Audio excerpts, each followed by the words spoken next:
There is one overlooked issue in Warframe that fans, or even developers, have seemed to either forgotten about or have chosen to ignore, and that would be enemy speech. Specifically, enemies who are allied to the player in one way or another, yet yell at their enemies as if they were Tenno. This is because enemies are not coded to recognize what they are fighting, and do not have any voice lines except those added way back in Update 10, almost 4 years ago, at least with Grineer.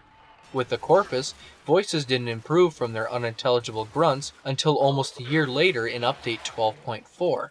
This is something that you would think would have a high priority to polish out, considering the player hears enemy barks a lot in Warframe, and even before the addition of invasions where you could pick a side and be allied with some of the units there, Nyx and mind control was still a thing, yet those enemies acted as if they were always fighting Tenno.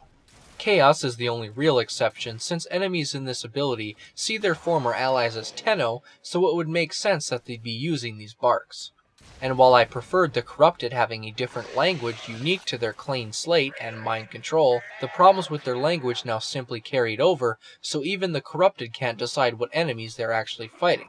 In fact, the Corrupted Heavy Gunner originally had a male voice in the update and wasn't changed for a while, and now simply has an uncorrupted Heavy Gunner voice and has since that point.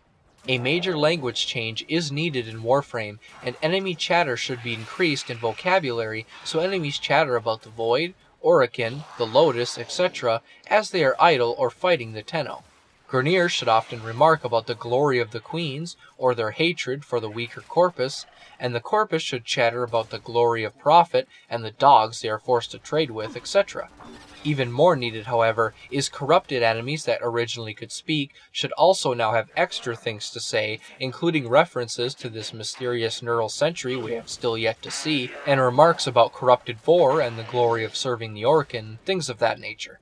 While many would probably shut this down at yet another minor issue in the game, it's one of many, and it's one that is a core part of the game, whether you actually take the time to listen to your enemies.